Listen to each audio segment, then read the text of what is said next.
My name is Barba Gaoganediwe. Welcome to this another exciting of Gauteng Lifve, where we speak about everything, the visitor economy, how it intersects with the creative sector, sports, entertainment, and everything else that gets this golden province moving.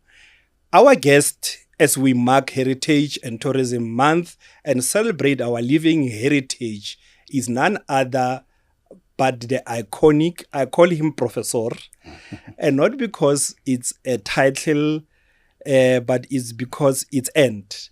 If you professor, it's something that you get out of earning that, and then the students and everybody else succumb to that, but not in a cohesive manner. So I am joined by Coach Pitso Jingles, Brajon, Ndate Hamilton, Mosimane. I don't even know where to start to introduce a coach. But coach, thank you very much for honoring our invitation. Truly, truly humble to have you here. Welcome to Gauteng Live. Tata Gaoganediwe. Hey. As the name says, Gaoganediwe. Yeah, so I give visa. You can't refuse. So I says I am the destination marketing evangelist. So I evangelize the destination and its marketing. Yeah. And today I'm joined by you as the professor. So is the evangelist and the professor in action. So we are hoping to evangelize and get this get out. But coach, as we just start, in Kagiso, where you were born, just growing up playing in the street, did it ever come to mind that actually your life will turn out to be that of being in destinations, spaces and places that actually in the world are revered as touristic attraction, to the pyramids in Giza, to the pristine beaches in Greece, you know, to Mecca. To Mecca, Yeah, in Jeddah. where everybody goes and pay homage, Yeah. you know. So when I was looking at your profile, I was saying, I'm a Coach Pitso Warrop. You have been to all these places. Yeah. Just a tale around actually how it started and how you actually, did you ever think you will be in these places? Well, I think I should say thank you to you again. Thanks for the invite. I'm humbled to be in your show. When you grow up in Kagiso, in those dusty streets, as most of us are from the township, you don't think about these things. In fact, you don't even know really touristic places like you say. But probably now with the generation now, because of the education is different, there's internet. Information is there. You know, and schools have upped up, have really made sure that the learning is different and better than what we were learning before. Probably children now in Kagiso and Soweto know about these things. And obviously, probably those who follow football and follow us, then he says, where was he? What's happening there? You know? So, I mean, look, the good thing is now the country, and through football, not me, through football, the country now knows a little bit more about North Africa. Absolutely. They know about Egypt. They know that... there's Cairo, they know Al Ahly, they know Zamalek. So you learn, people learn from these things because, as you say, sports and tourism are things you cannot separate. You know, if you look at in the UK, how big sports tourism is. Thank you. So moving from Kagiso to Senawani now, and I'm not necessarily comparing the two townships, but football-wise, and the history of football and Soweto and the rivalry that has been there between townships. At that time, it actually even started at schools. The rivalry between schools on a Wednesday. Soccer activities. You are now in Sinawani, and we'll talk later about how actually the community of Sinawani have actually recognized you. Unlike other communities where they live with their legends and nothing is done. But the move from Kagiso to Sinawani and the comparison between the two, what still strikes you about your hood Sinawani that comes from back in the days? Well, I think the move is normal. Like people from Polokwane, they move into Joburg. People from Northwest, they move into Joburg. So we are in Mohale cities, the West Rand. Also, we move into Joburg because for job opportunities and all that.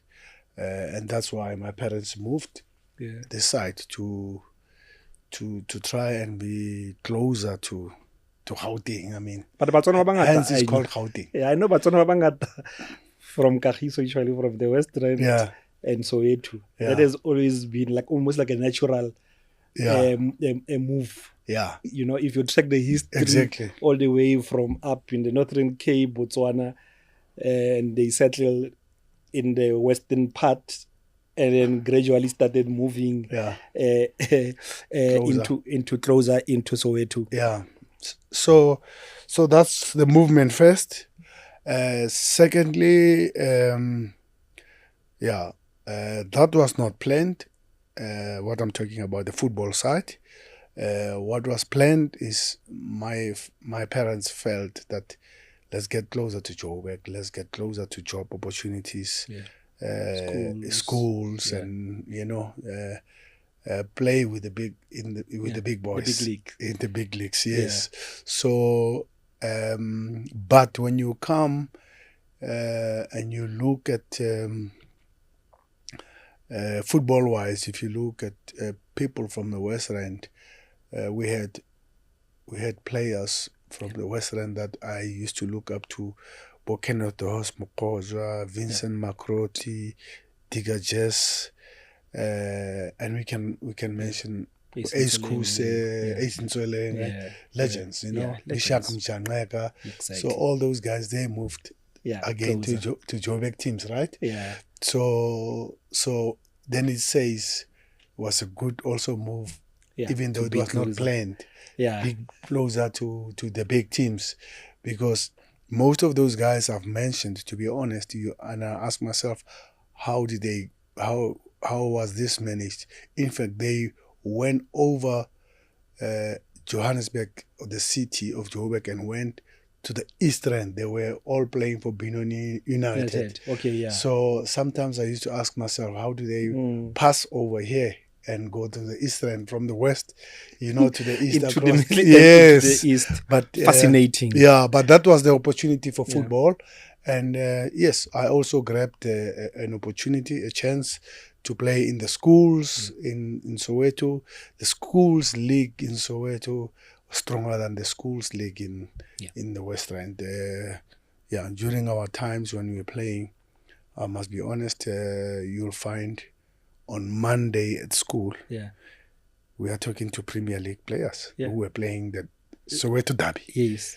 On a weekend. On a weekend. And Monday they're at school. You got to understand how big it was. I mean, you go to Middlelands, you find Kelekiso, Max Maponyane, Obrema Khopela, all those people who were playing there. You go to Soweto, Orlando East, you find KK Sono, which is Rulane's dad, by the way. Hero Mokhale.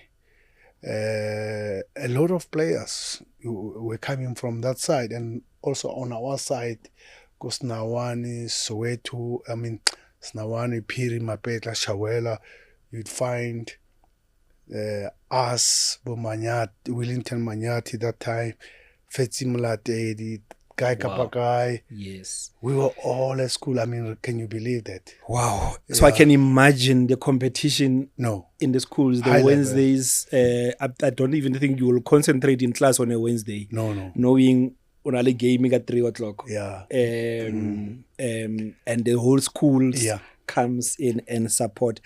And speaking about these legendary players, coach, not only were they in the schools, some as your schoolmates, you actually come from a family of legendary players. Twin uncles. Yes. You know, Bramila and Koza. And Gabriel Tiki Koza. And Tiki, you know. So you've actually been, so we had nowhere to run to. Yeah. Whether it's at school, you are surrounded by legendary, you are surrounded by royalty. Whether at home, there's the influence, especially of your two main uncles that actually paid for the two teams, Pirates and Chiefs. And in just you now internalizing football and actually replacing the birth blood with the football blood. Yeah, it's unbelievable. In fact, the football side come from both sides from my paternal side. My dad says, I don't know. Some of his friends says yes. Some of his friends, they laugh. He says he was a coach, right? But I remember seeing jerseys at home. I remember seeing balls at home. I remember meetings were held at... maybe the team manager. Maybe. You know? Yeah. No, it's true. Because he used to be part of one good team in the Western called Uranium City, because you know Ramfontein mines uranium. So anyway, but the biggest influence is from my mother's side.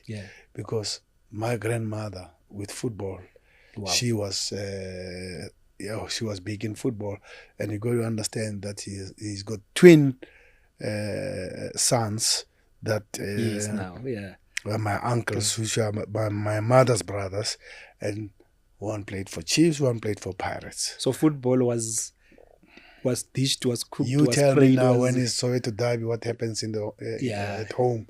It's a problem, you know. So football come from also that side, because when I was young in Kagiso, my uncles used to bring their friends, and their friends are teammates. So I have seen Blessing Gidi from Orlando Pirates. I've seen Menno Menle with my eyes here at my home when I was young, man. I think I was maybe 10 or 8. I remember those stories.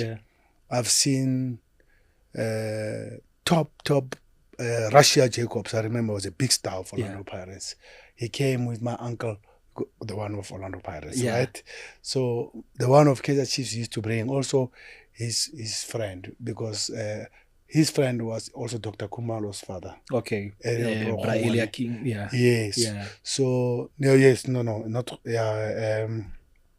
what's the nickname of Doctor's dad? I forgot, but anyway. He was also influential, and I saw those players. So I used to see these big stars coming when my brothers, when my uncles used to visit my mom. So it was long time.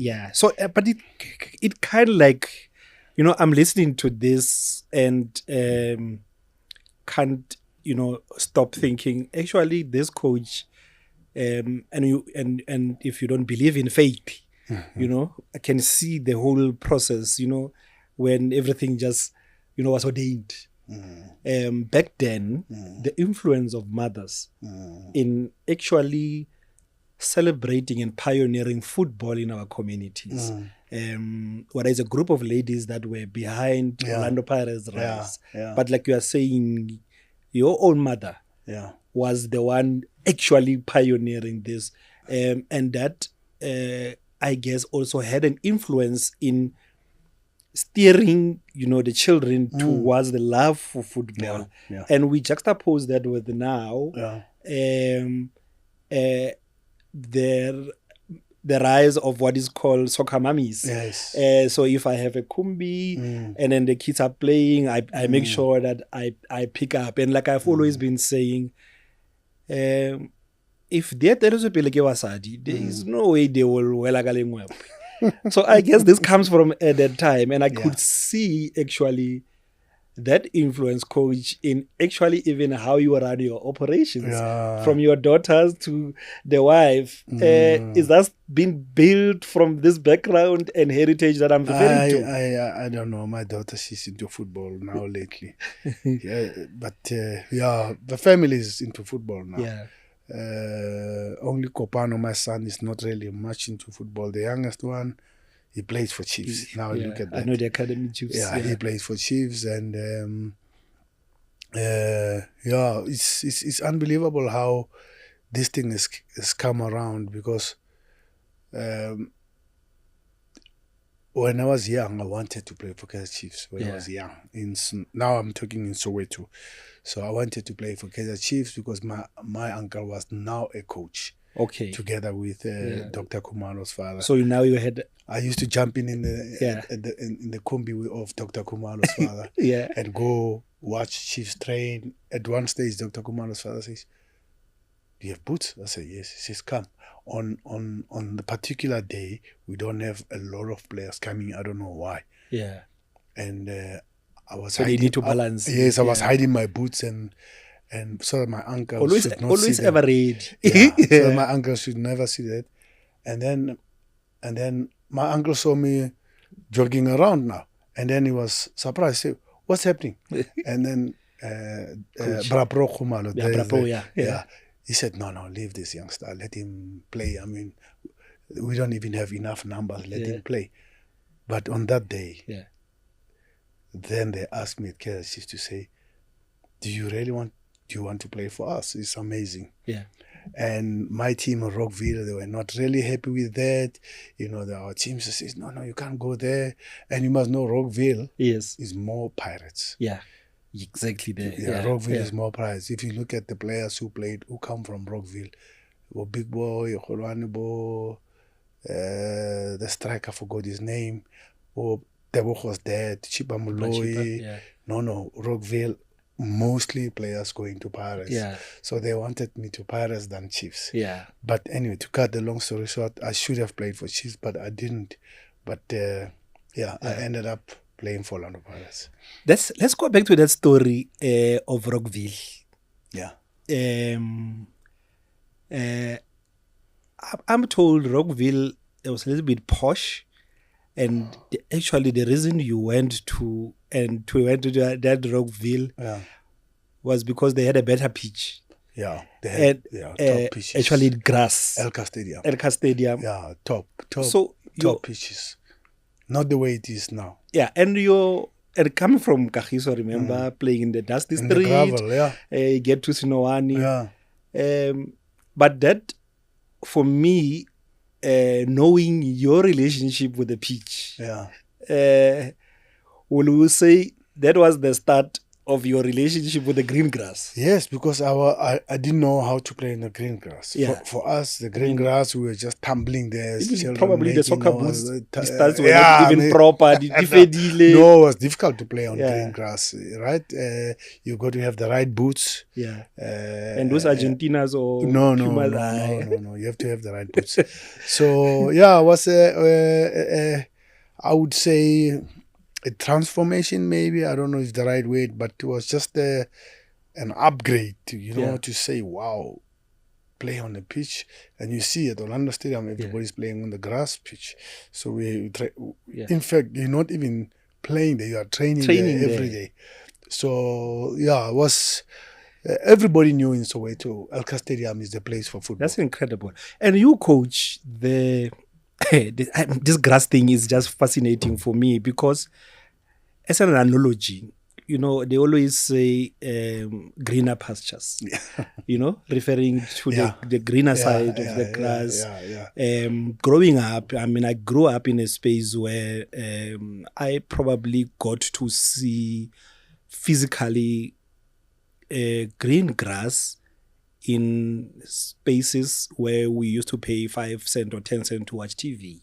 So our homes, naturally, because we didn't even have water to water the grass, so it was almost an affordability issue. So and I'm looking at the analogy of the grass to look at greener pastures, greener opportunities, and later on the grass becomes the nature of the grass, the nature of the pitch becomes almost the ignition point how you win the CAF Champions League. Because the ball can move faster and the like. And I was with the stadium management guys, the CEO Bertie. Bertie, one nice guy.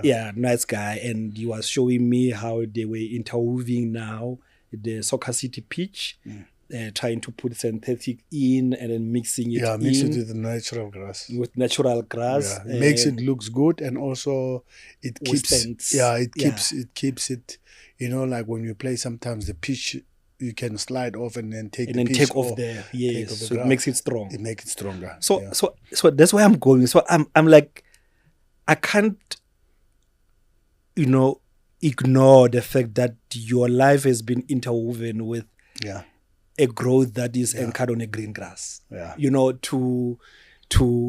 watch a lot of and part of you comes from your own obsession with this. So I saw after Baby gave me that, so I'm actually watching every move of how the new camp stadium is coming up. Yes. So, and I saw big, huge machines there. Yes. That are actually now they're doing it with a machine. Yes. So they're taking the normal grass and synthetic grass and pitching it up. Will you say, or it just is coincidental that Rockville Alka Stadium grass where you were training ultimately started shaping and paving way for you to greater heights? Where the road now has a grass, surely you have to excel. No, whenever I see, even when I drive around, I look at people's gardens. Yes. All the time, because my life is on the green grass. And that's why probably you play golf also. I'm attracted to the green grass. It's my office. Yes. It's my life. All these years, I'm 61 now. Really, you can just imagine how long have I been on the green grass. To an extent that even in my home, they were just surprised that I need the grass at my house. Same level like the grass on the football pitch. So I don't like longer. 18. Or 18. I don't like longer. I don't like grass that is like spongy. Yes. I don't like when I step on it, my shoe must go in. Yes. And then you can't see the lace. It actually shows it's not balanced, that grass. Thank you. Because something. It has to be. And then they say, but that's not a football pitch. This is just a garden. I said, when I step on it, it has to be so firm underneath, because that's how we want it. The ball must bounce well, must skid, So you cannot have your boot sinking in the grass. If you see any picture of a boot sinking in the grass in a pitch, that's a long pitch, so it needs to be cut because it becomes heavier also for the players, and it holds the ball. The ball doesn't flow. That's why we put water more on it, so that when we pass, it must move faster and it skids, and the passes can be crisper, play quicker and move faster. So that's a new game, right? Yes. The football has changed. So when people see water there, they think maybe no, it's not only to put water on it. No, it's to there's a science behind it. Yeah, to help that the ball must flow quicker and faster. Yeah, and the speed of the game must be fast. So, coach, the yeah, I'm still fascinated. You know how just how when we speak about grassroots soccer, and we think, and I'm trying to think to link the two, our current situation of grassroots soccer, except your Pitso Mosimane youth football programs. Everywhere across the country, even in Gauteng, where we have the bulk of the areas being metropolis space, when we talk grassroots, we talk gravel.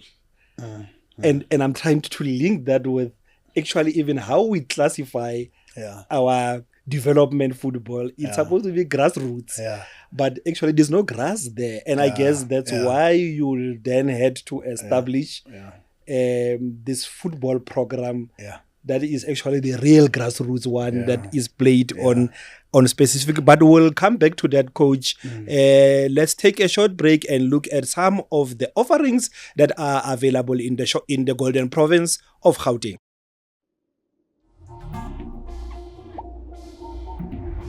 Welcome to Gauteng, a golden city region pulsating with the rhythm of its bustling streets, from Soweto's Vilakazi Street to Treu and Mamelodi. In these streets, we connect people, weaving through the lively energy. With you, we are delicious. We conquer hard. Rechilakazi, Rasenton. We do business, tourism, and we are the home of champions.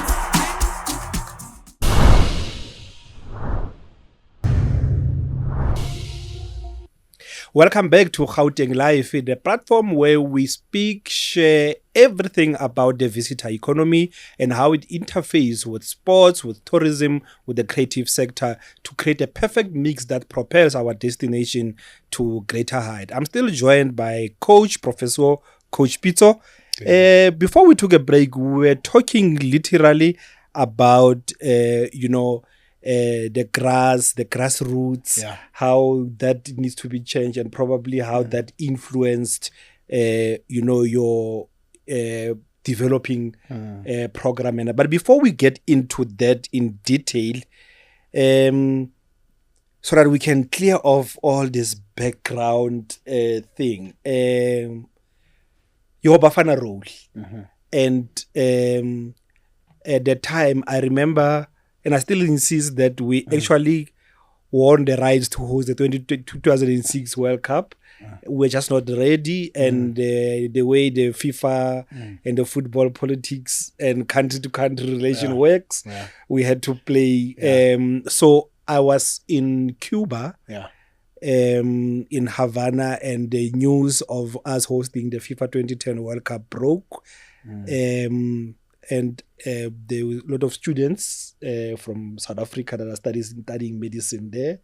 And we joined hands and then we just celebrated. Fast forward, came back, and I happened to work in the 2010 World Cup committee. But no South African had a better and a posh seats like you. You know, the 2010 FIFA World Cup bench. Yeah. The only South African that sat there. Yeah. You know,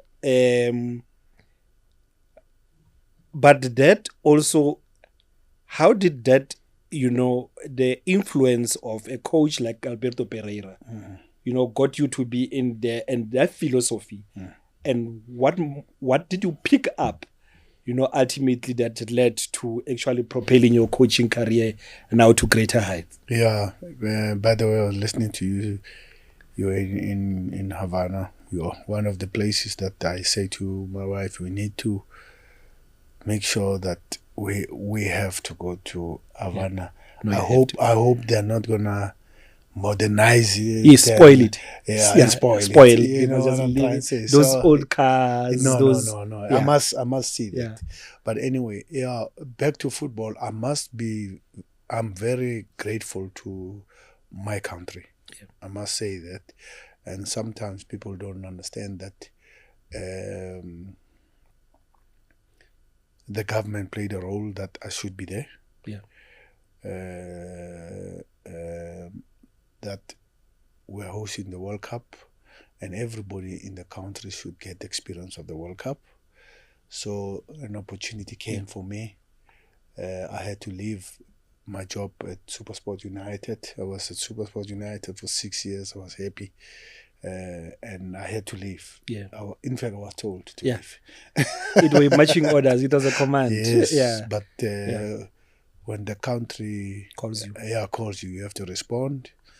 And also, you're doing the World Cup. Yeah. I mean, doesn't get bigger than that. No, what an experience. Yeah. So, and it's not only that; it's a build-up also to the World Cup. Remember, we played. We had to go South Africa. The team Bafana had to go to Brazil. Yes. To play friendly games. We were there for a month. We moved from Rio to Sao Paulo to Brasilia. We went to what do you call this team? A city that Grêmio is from, Minas Gerais. Okay, Minas Gerais. Yeah. Yes. So we moved everywhere. So what an opportunity! We played Flamengo. We played Santos. I saw Neymar. Yes. We played everybody that you can mention, and played so many games. And in fact, most of our games was against the first division, not Premier League. Yes.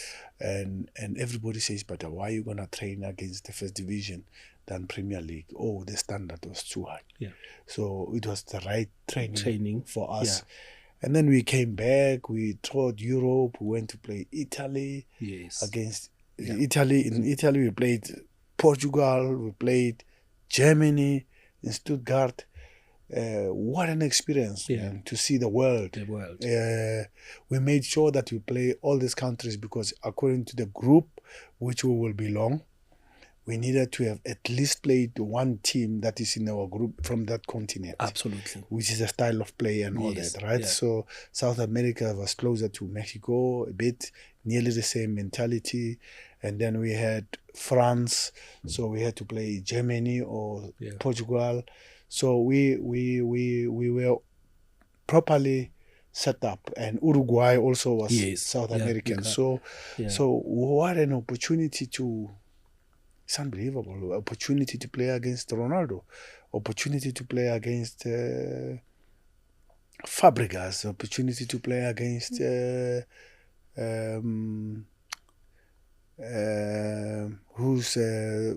think Dunga was still playing. Dunga still playing. The right back, Dani Alves. Wow. What an opportunity. I mean, where would you get that chance to play Absolutely. Kaká?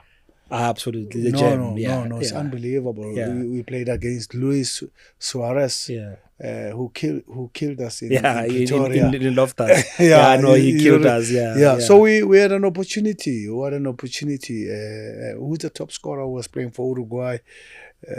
He used to play in Italy. He played for Man United, but not for long.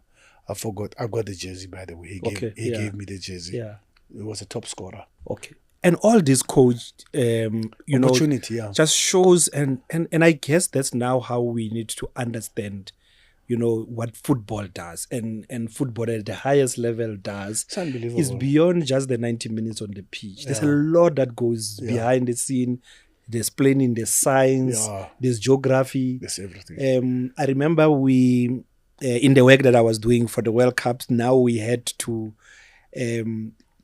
Very competitive space in the country for the base camps for the team ahead of the World Cup. And I remember with my little football knowledge and fortunately the powers being gave me a chance to present. And I said, which the decisions of basing the team is made by the coach. Is not an association to association relations because the coach wants to win. Yeah. So, but you have to be in Joburg. Yes, but if you want to win the World Cup where the finals will be in high altitude, why do you want to have a base camp in seaside? No, and you see how it takes. And Gauteng had the large bulk of this seaside. And I remember just few weeks ago we were touring and showcasing some of the attractions, and we went to the fairways in where the Brazil was camping, and that hotel was actually built for the Brazilians. So in all these spaces, we actually saw a pattern the swimming pool that refreshes the players, the different conditions, and I was saying to my team, actually, let's relive. Let's go back to all these attractions, record them, and show actually the legacy that the World Cup has produced. Because and we were in Mahalis, where Portugal was based, and one of the old staff members there was showing us that Ronaldo was staying in room 7. CR7. Yeah, and I says, and was saying Ronaldo sent me to go buy him the tights at Nike, and he was beaming with joy, and this is a probably 70-something-year-old, and I was like, we might actually be too hard on ourselves as a country, but actually that World Cup, and I asked them, big time. I asked them, do you guys now upsell Ronaldo's room as Ronaldo's room, because that's 15 monumental, years, and they were all saying, "Oh," I said, "Go back, go back. Let's repackage that and pull in the Portuguese embassy so that this information can also be transmitted." Their coach, but after all these tourings and all this experience. Managing also, not just that, managing phenomenal players, and with your background having also been managed and guided at a very young age by the legendary Jomo Sono, formidable partnership with one of my favorite players for Bafana, and just how Tommy played in the middle, with that speed, with the energy. Deciding Tommy will decide that I'm taking this game by the scruff of the neck. Unbelievable. Unbelievable. What a player. What a gentleman. But I'm saying, having gone all over those, and now you get to manage Skilo, Steven Pienaar, again, one of my favorite players. Those players that usually people don't see the work they do, but they do more than the work on the pitch. Now we had Aaron in, I think it was in Portsmouth. We had a Skilo there. Will you say your influence also having been playing overseas, having played for Bafana, that orientation had a way in which how you were managing, especially the special players, your Skilos, your Tekos, in that Bafana 2010 lineup? You bring memories to me now that you're speaking about those names, and I've coached all of them. From Aaron Mogoena to Steven Pienaar to Tommy, who was my teammate. I also coached him during his last days. We can talk about all those guys. Unbelievable contribution those guys have put into the game. But you learn. Europe, of course, that's why even today, the highest football is played in Europe. That's why the South Americans have moved to Europe. It's becoming a benchmark. Yeah, it's a benchmark. I mean, English Premier League is... without a doubt. Yeah, it's the best league. We know La Liga is good with technique, tactics, but if you're really talking about the big boys, it's English Premier League, where everybody wants to play in the English Premier League. It's the biggest league. Absolutely. Not just commercially. No, it's the biggest league. And if you play in the Premier League, you have played at the highest level. Absolutely. Yeah. So I'm not saying other leagues are not, but we talk Manchester City, we talk Man United. It's Premier League. So you cannot move away from there. But anyway, on my side, living in Europe, played football in Europe, having been coached by a Dutch coach, a German coach, all these guys, I've learned so much from them. Different styles, different mentality, different culture. How they handle players different. You'll find the German guys are a little bit more, a little bit direct and autocratic, a little disciplinarian. Yes, and then the Dutch coaches likes you to pass well. And pass the ball well. So you learn from all these different cultures. And then I had a coach from I had a coach from, I think, Croatia. I had a coach from, so we're also a little bit of flair in Croatia, but a little bit direct. Yeah. So, Also the European influence and the former. So you got to understand that I had all those things in me. Yeah.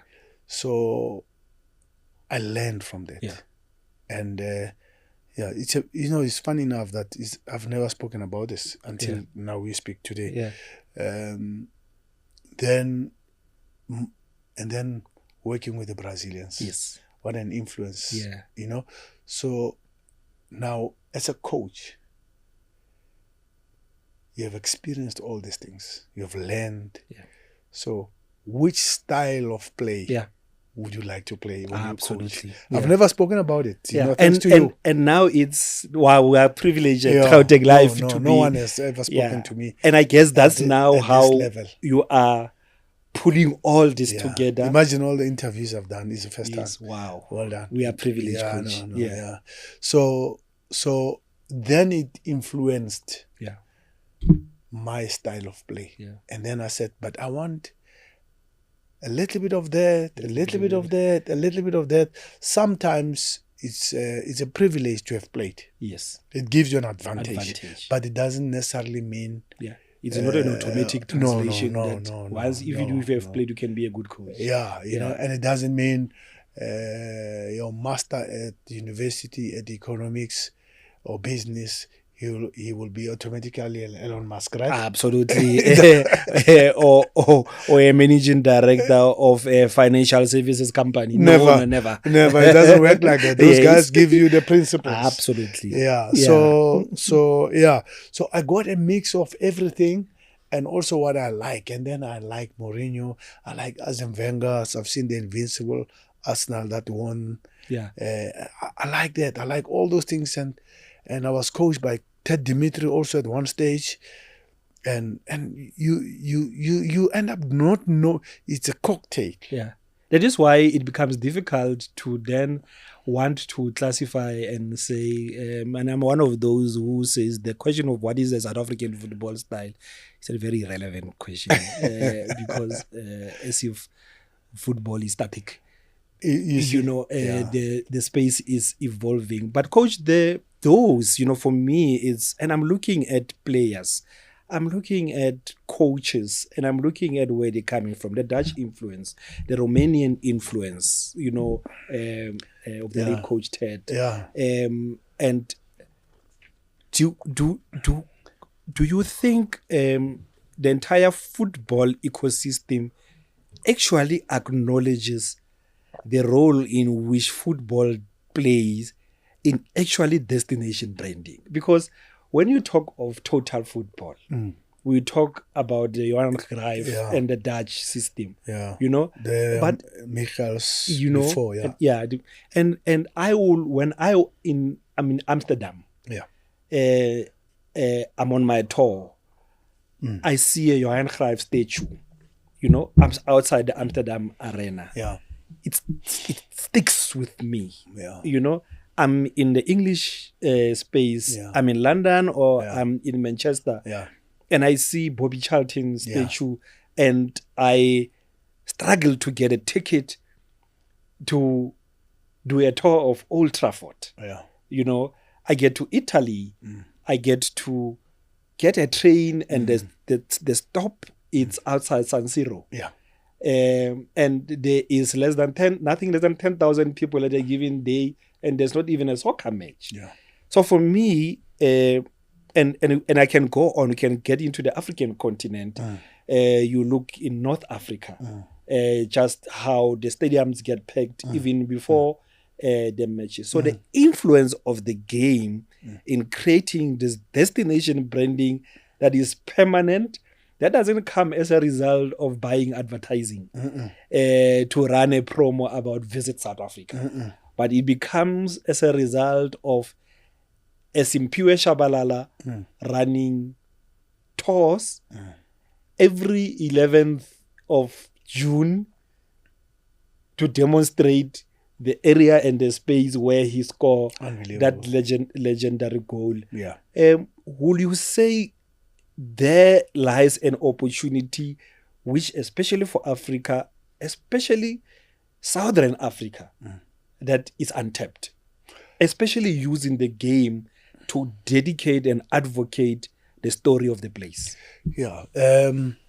Just, going back to what you were saying and what you're mentioning, now you're taking me back again.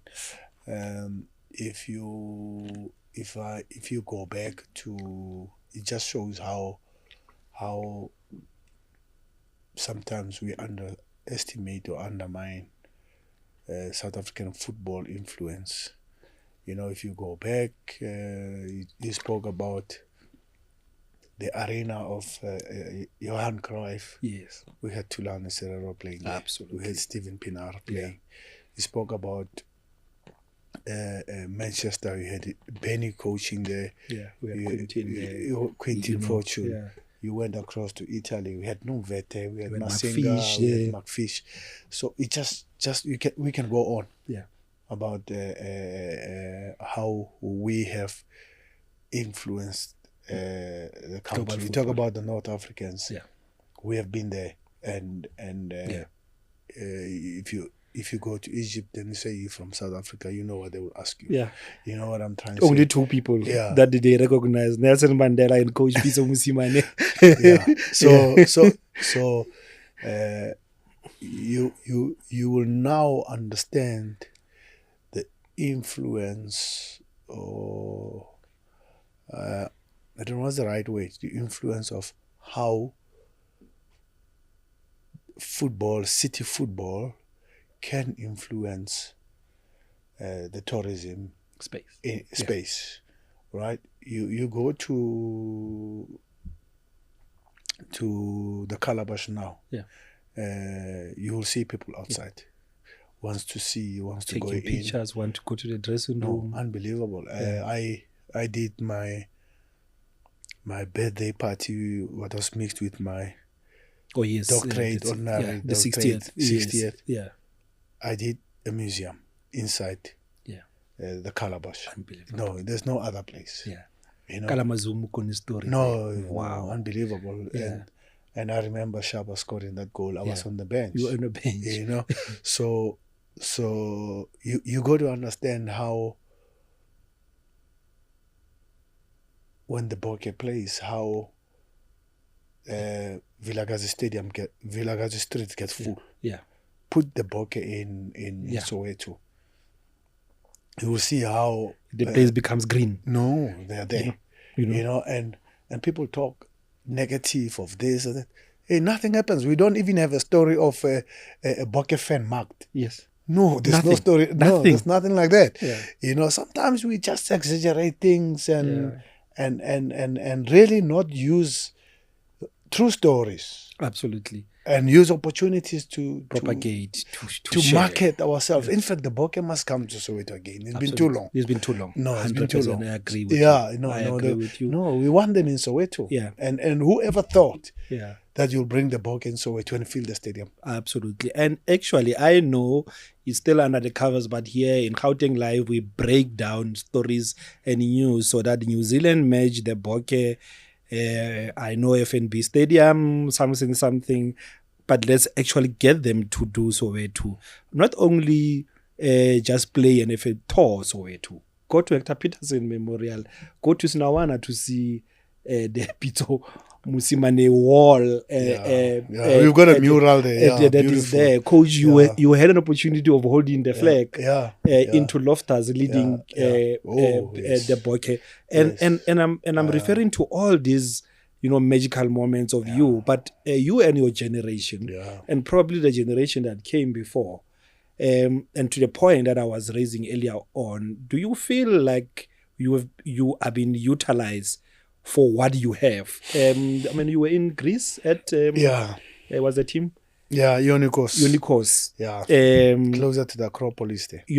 Athens. Yeah. So you have been everywhere else. Yeah. So when monumental places. When you were to speak about the coastal side and how the coast and the soccer, the coastal side, has an influence on players' performance? At what point do the performance get lower when now you are playing in high altitude? Yeah. You've got all this. Yeah. So do you think you have been given the you and your generation, the generation that came after, the likes of your Lucas, UK is our key source market, Europe is our key source market, America is our key source market, Doctor played in America, revered there. Don't you think there lies an opportunity to actually use these legends to share and propagate the story about South Africa? And I think it doesn't get bigger because you were there. Yeah, you see, somewhere, somehow,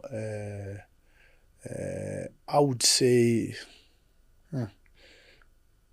people like you, you are educating, and you don't take it lightly as just a podcast. You are educating. It's unbelievable. We went to Brazil. In Sao Paulo. Yeah. When we were training there in Sao Paulo, children around the pitch, training pitch, that's where Brazil trains anyway. Yeah. They just came there and were shouting, Shabalala, Shabalala. It's goosebumps stuff. No, goosebumps stuff. People is big. Yeah. But today, we don't really. That's why, coach. Yeah, it's unbelievable. We forget a lot of good things, and we have ammunition, right? Yes. I mean, Lucas was the chief at Leeds. I mean, the whole suite is. the whole name after him. You get what I'm trying to say? Yes, Busiso Zuma, the statue. No, it's got a statue there in Copenhagen. It's unbelievable. So anyway, come back to all that is that I went 2 months back. I went to Rome. Yeah. I was in Italy, and I remember I was driving. Yeah. And I was driving around with my wife and my son, and we were driving around. I see a sign. Paolo Rossi Avenue Center. Okay. Sports Center. Yeah. I tell you, they didn't, because they don't see what I'm doing. I followed the sign. Yeah. Because I remember Paolo Rossi goes to the World Cup. Yeah. I went there and I went around. I see the whole precinct. It's a sports precinct. Of course, there's football, but there's also tennis. It's a sports space. Yeah. Named after Paolo Rossi. Now understand this. And then a month back, I get an invite that, do you mind to bring the youngsters to play in Paolo Rossi tournament? Wow. You know what I'm trying? And I'm telling my son, 14 years old. Really, he doesn't understand. I said, this is Paolo Rossi Center. He just looks at me. Okay. Because even if I said Roberto Baggio, he would not get me right. Yeah. So now I'm saying, I'm so happy that you guys in Gauteng can still bring people and say, do you remember that goal that was scored by Shaba, and the dance and all that? Absolutely. And they know the songs, the Shakira songs. Waka Waka still everybody still remembers. World Cup song. Everybody still remembers everything. That we must never forget that. We must never, as you're saying, Ronaldo was at number 7. Yeah. I was in a room where I think Iniesta was in Rustenburg. Yes. Where Spain was. All those things. The hotel is still there. Yeah. That's why I was saying is the legacy. Imagine if we do revisit the World Cup. Revisit the World Cup. And I meet Iniesta now. When we are in the UAE, my team will play against his team. I know he's doing his coaching badges. Yes, I said, he says, Coach, where are you from? I said, from South Africa. He says, oh, I scored the goal there for the World Cup. South Africa is very sentimental. I said I was in the same hotel as where you were before. Yeah. You know what happened? He gave me the jersey. Wow. No, he gave me Coach, the jersey. and I guess we can go to town about this, but I hear what you are not saying. you are saying there's nothing wrong, and this is to cooperate South Africa, to cooperate well to brands. There's nothing wrong in getting the Nike Sports Center to be as Simpiwe Shabalala Nike Sports Center. No, I mean, why not? Why So, not? so I hear what you are saying, Yeah, no. and that becomes a puzzle when you do a sports tourism route. Yes. You do where Kaizer Chiefs was born in Pefeni, in that dusty ground. Yes. You are able to go to, Yes. you know, Orlando Stadium. Yes. You are able to go now to Naturena. We work with Kaizer Chiefs now in actually putting a brown board. Very you know, good. the tourism Oh, brown that's board good, yeah. that says Naturena, it's a tourist space, because they go there every Saturday. What a precinct. It gets packed. What a precinct. You know, Chiefs. People so- just come there on any day. Any day, Just to come to interact with the space. to the Kaizer Chiefs shop, souvenir there. shop. It's not funny. People from anywhere. I've been there and Yeah. I've been interacting with Jazz, and Yeah, it's unbelievable. we're trying to They're look big at club, institution. big, very big. So coach, and I guess out of all this influence, and now we have an opportunity, and I still think the country needs to use it even more now that you are working with young people, which basically is giving back, because at a very young age, you were orientated properly into the game, Yeah. and that's what propelled you to Europe Yeah, for sure. at a very young age. Yeah, for sure. Still maintain the discipline, Yeah. still maintain the gentleman No, and thanks. the leader Yeah. of the game No, as you thanks. are, and now you are the professor coach. The Pitso Mosimane youth football. You know, I'm fascinated by this whole program, because personally I'm a multifaceted person. I like how puzzles connect. Yeah. That one thing can actually branch into different, but still anchored by this Yeah. central thing. So there is the Pitso Mosimane soccer schools in there, Yeah. which I think you need to give us a little bit Yeah. about the Yeah. Pitso Mosimane clinics. Yeah. Which I think also are huge for tourism. Yeah. Lie opportunity for tourism there. But again, another pioneering project, the coaching manual, which Yeah. I really want you to touch on. But let's start with this whole football, Pitso Mosimane youth football. Yeah. I understand why youth football, because that's grassroots. Yeah. That's where everything starts. Yeah. It's a foundation. Yes. It's like you can't expect entrepreneurs when you don't have primary school and high school, right? Yeah, So it's a no-brainer. absolutely. Yeah. So it has to be there. Youth football. Where do we get players from? Yeah. There must be youth before they come Yeah. senior. So you are football, right? cooking them there. You are literally cooking the players for now and the future. Yes, and we all know that youth football in South Africa could be better. It's a very, very, very important part that we forget that me and you, we are sitting here today. Next 6-8 years. Yeah. It's not far. It's not far. Not 6 years. Yeah. We will talk about a player who is currently 13 years, 12 years, who will be playing for Chiefs or Pirates. Nowadays, coach, they even break into the youth team at 14. You see. So now, if you don't look after that, how can you get entrepreneurs when you don't have good schools? Yeah. And I always like to put it easily with the academics, right? To say that in academics we have a syllabus for grade 1, for grade 2, grade 3, and it goes with age, right? Yes. Yeah. So why we don't put a syllabus of grade 4 at grade 1? Yeah. Because the comprehension, child, because they are not ready. The mind, they're young, they are not ready. You will say no, they can't. They are stupid. They're not stupid. It's too. They come with the stages. Yes. It's like you It's can't a expect development thing. Yes, Yeah. development stages. Yeah. Mentally, physically, and everything, right? yeah. So you Aptitude can't and everything. expect somebody to Get read you. when you don't teach him vowels, right? Yeah, got you. Or ABCDs. Absolutely. Right? So you have to go through that. So Pitso Mosimane youth football, especially at in the manual side now. Yeah. I'm now saying, please, I'm a product of a labor for concoction. Yeah. I'm a product of a grade 3 curriculum being put in grade 1, right? Yeah. So had it been aligned Yeah. and it was going long-term player development, age appropriate, based on the body, the mind, Yeah. and everything, I think I would have got it earlier. I could have read the book quicker. If you could have taught So me ABCDs. is this detail, coach? But how different is this youth football program from, and you will probably remember this because that's part of what orientated me back then into football, the Chappies Little League, for example. Yeah, for sure. Yeah.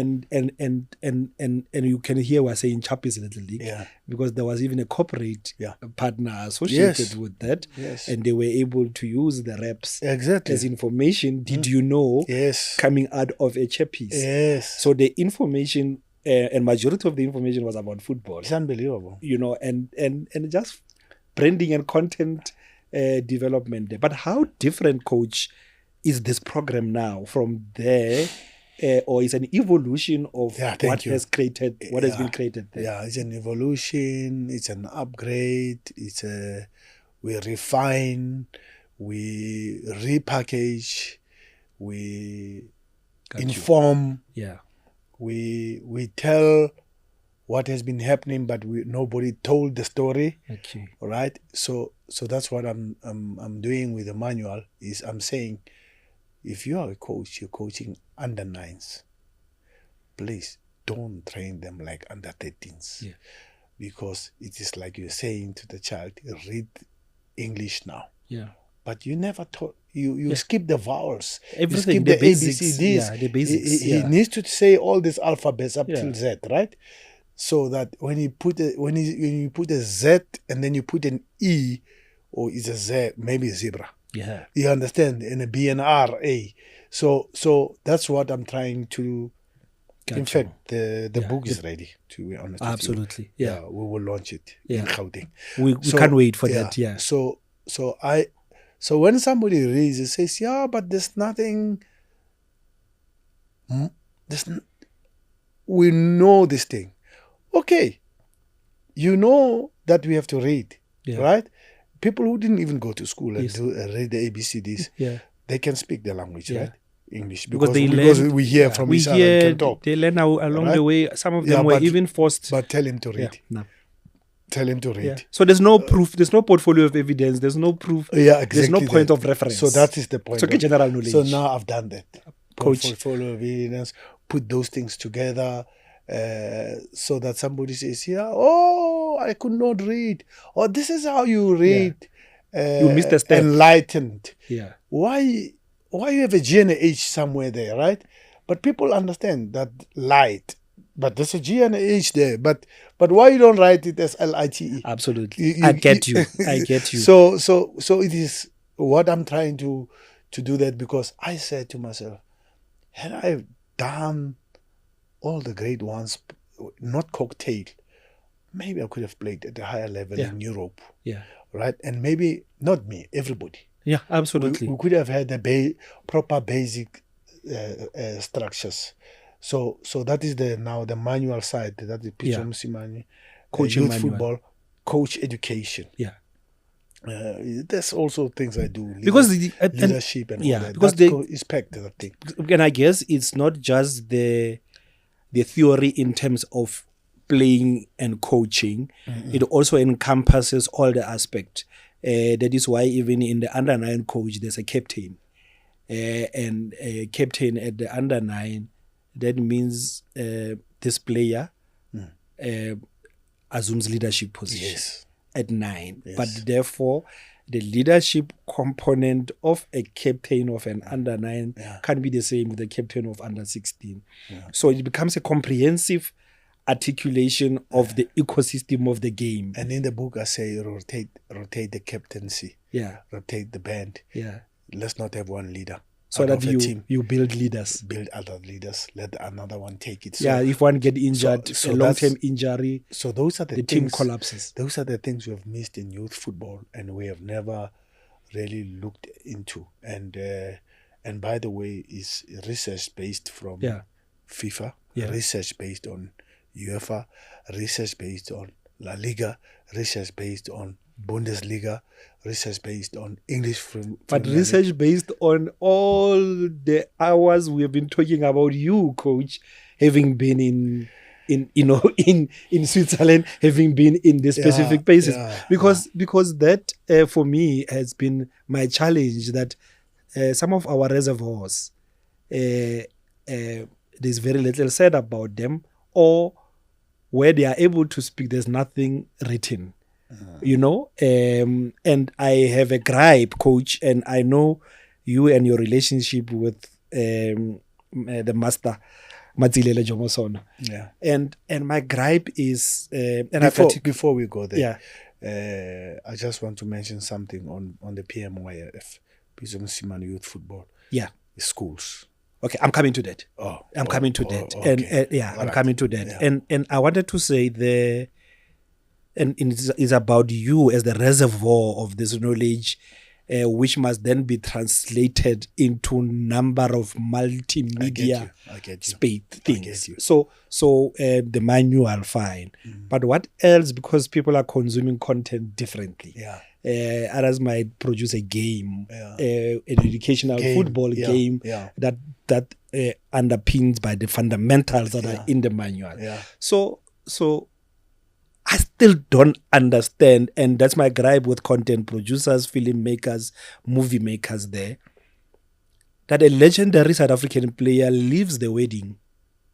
Team is 2-0 down, half time, leaves his own wedding, takes the soccer boots, get driven by the father-in-law to the Orlando Stadium, gets in there, scores 3 goals, Pirates win 3-2. Should be on Netflix. And there's no movie. Should be on Netflix. There's no documentary. Should be on Netflix.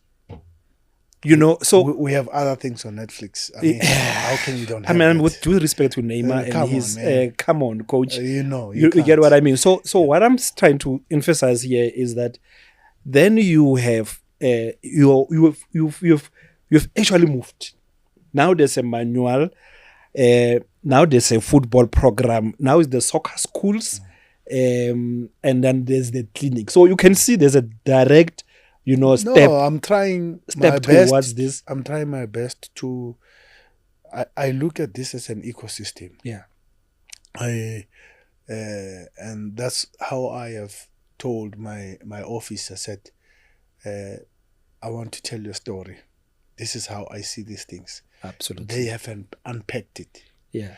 And we're not yet done, because we are still at the beginning stages. That, as you said, you can't teach. In fact, we've put the horse.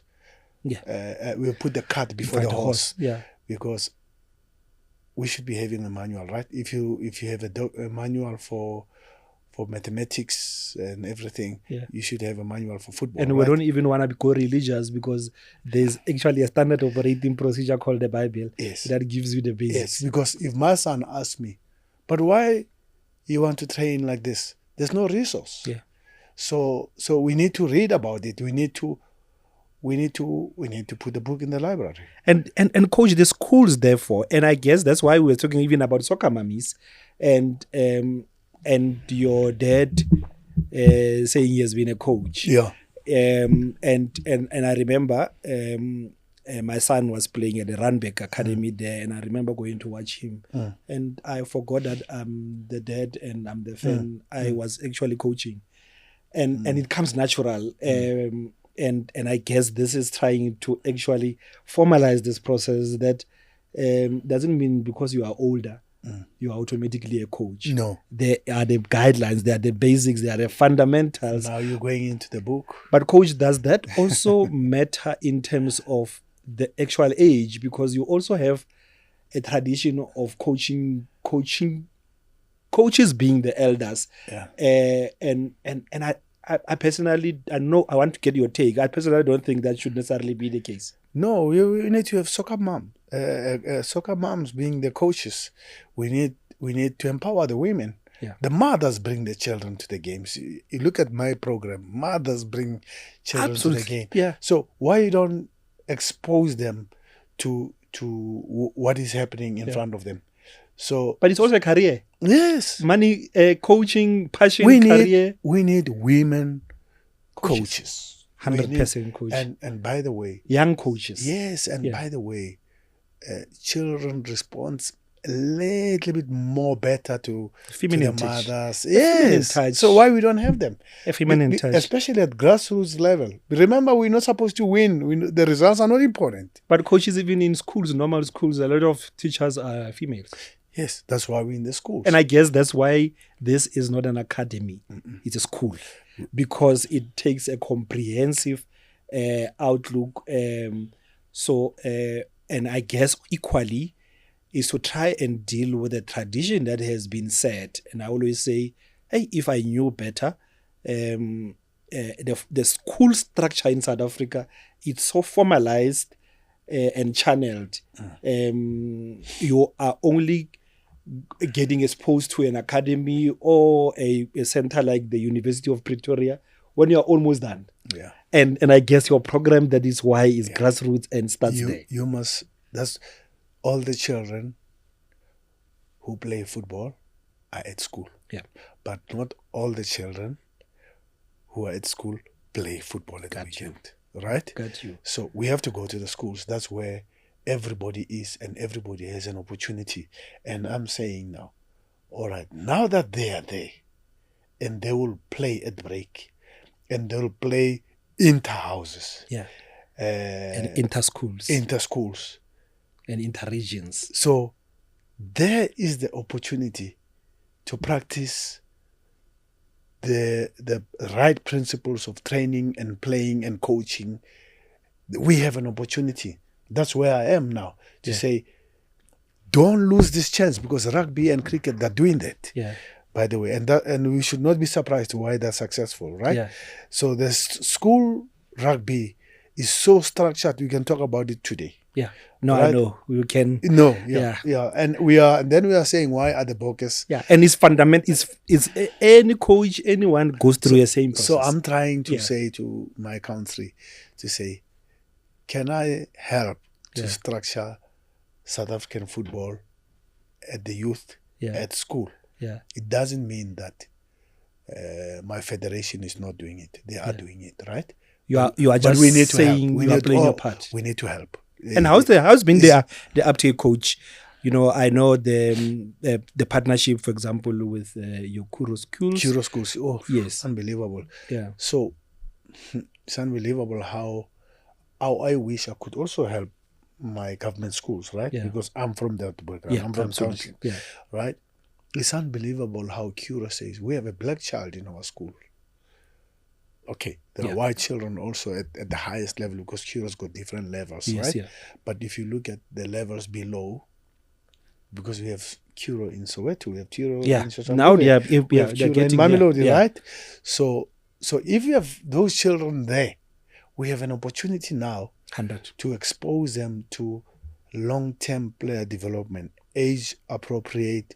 And methodological. Yes. Yeah. So what we do, I say, before you start running with this ball and shoot, you need to start running first without the ball. Yeah. Right? And what do we call that? Physical education. Absolutely. Basic movements.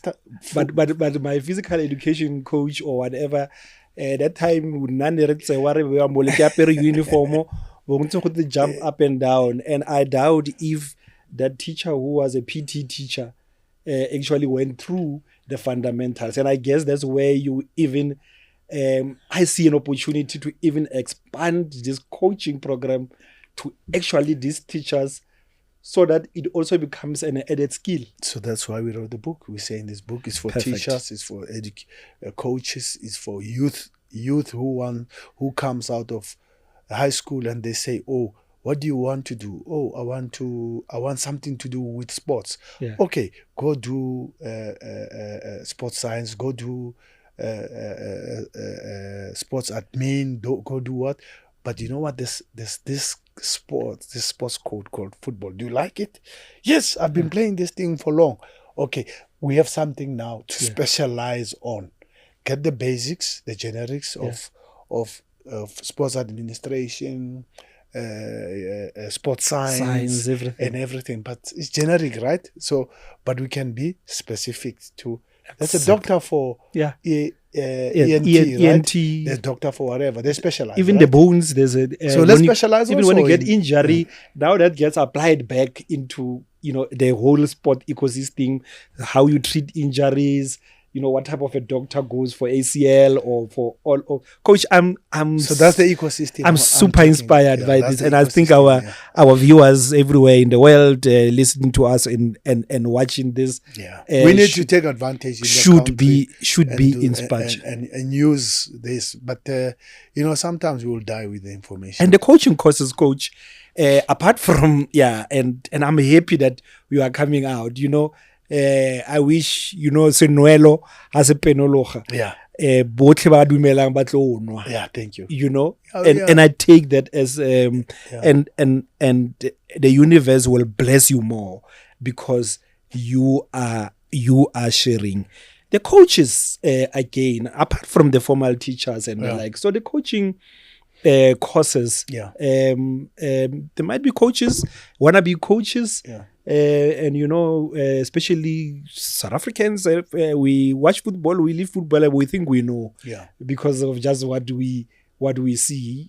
We coach watching our own teams, and ultimately we think that translates into coaches. But I guess there's also a cohort of your generation in the African continent. Yes. And am I right in saying there lies an opportunity here to actually professionalize and get almost your generation of players up to the same level of coaching credentials, who will then go down, not just as coaches, but as former players who are being revered. I guess there go brands that can associate with this because this person has proved themselves. And across the gender line, from your Dr. Desiree Ellis to your Amanda Dlaminis, and all these other players that have played the game. Your coaching clinics, how does it work? And will we see them being hosted almost like an annually or quarterly? I can't wait to offer Gauteng tourism services of curated tours when the coaches are having an off day. And I take them to Maroping and the Cradle of Humankind. But I need to know what are the durations, how are you envisaging this, and how do partners like ourselves and in other provinces where tourism bodies are there could partner with you? To be honest, it needs to be packaged differently and properly. I'll tell you an example. When we have coaching clinics, we always do them during the school holidays. Because we're saying parents are still at work, but the children are at home. So how do we strike a balance where we keep the children busy with what they like? Absolutely. Because you can't tell them stay home and no, the children wants to play. Children wants to be happy. So they end up playing with gadgets that doesn't help their physical and then you can play with gadgets, but until when? You can't play with gadgets the whole day, right? Because we need the body to move. Remember, we need the body to move. We need healthy body, healthy mind, right? And children love to play more than sitting, to be honest. So then we bring them to coaching clinics. You'll never believe when Barba, how it happens. We have parents moving from Eastern Cape, bringing children to our coaching clinics. Wow. We have children from Rustenburg, from the Northwest, coming to our coaching clinics. And I'm saying, are you serious? You're from there? They say, yeah, we're from there. From Mpumalanga, they come. They say, yeah, but we don't have it in our own space. And who we know will see you. But also we would like our children to be coached by you because I go on the pitch, remember? But there's a trusted professor thank you, who went through the ranks. But I guess, coach, there lies also an opportunity to run programs. So, and the kids are busy. What are the mummies doing? Exactly. There lies a program to take them to attractions, experiences. Exactly. Some of the kids can't travel back home the same day because I guess it's over days. Therefore, it means booking. and accommodation. No, they stay for 5 days. They stay for 5 days. They stay for 5 days. So there's tourism there. We don't even get these numbers because we have locked ourselves in our space. We count tourism in a traditional manner. We don't count tourism from a soccer clinics program like yours. Yes. And I guess this is an eye-opener to say there's actually tourism in soccer clinics. How nice would it be for me at the weekend and take them to the soccer derby, to the Calabash, absolutely, to the Soweto derby, to go to Pretoria and watch Mamelodi Sundowns and see what the Union Building is like. Yeah. So there's a room for improvement. But we need to start somewhere, right? Absolutely, coach. And this is fantastic, coach. And like I've said, may the universe continue to bless you and your team.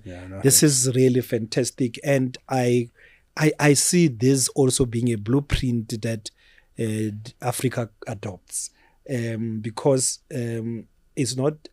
it's about something that we are also passionate about. It's something that we have points of reference about. It's not being orientated into things that it's not being orientated into Thai massage, which you don't have any points of reference or other people, but it's something from your great uncles who were playing, to the coaches that were there, to Kalamazoo playing, out there. So it's not something that should be for the elite and only those that can have. Imagine now, the weekend I went to Bethlehem to do leadership course, CAF A license, where I had my former players, Aaron Mokwena there, and Thabo September. I always have my players that I used to coach in these courses, right? Yeah. So now, imagine that I should bring them to Joburg. And you know who I had there? I had people from Zambia. I had people from Zambia. I had people from Namibia. We had somebody from Zimbabwe. We had people from one of the neighboring countries. I forgot. Lesotho was there also. And somebody also from Tanzania. They all came. Absolutely. And how about bringing them to Gauteng? And there lies an opportunity to coach, to partner with the Pitso Mosimane football programs. I can imagine already when the coaching program is running, and it coincides with the African Football Conference. Because me and you, what this show have done is to start unpacking thematic topical issues. Because these few hours we have are not enough, because there's just so much from you and your generation. We can imagine you bringing in some of the former players along, and that creates a cohort.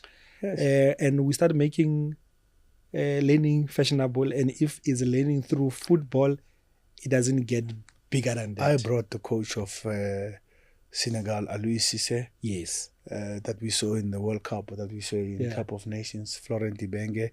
Yeah, one of the longest serving coaches of Senegal, actually. Yeah, DRC from Florent Ibenge. Brought somebody from France. They just came for my 60th celebration. Yes. Guess where we took them? Look at the Instagram pictures. Absolutely. I didn't even think. Yeah, but there lies I took them to Mandela. Tour operators. There is the opportunity. I took them to Vilagazi Street. So you can imagine if this is a consistent program. They were so happy. And now, we have buses in Soweto bringing Europeans. Yeah, fascinated by that. No, it's unbelievable. But we had lunch there. Yeah, we got them a hodu and everything, and the spinach. I said no moroch. Give them moroch. Yeah, don't put mayonnaise there. You know what? Give it as it is. You know what the African says? Yeah. Oh, this is like in my country. Yeah. Now you can start because the Africans, remember? Africans and how we relate. They don't say pizza. They don't want pizza. Don't give them pizza. Yeah. No, please.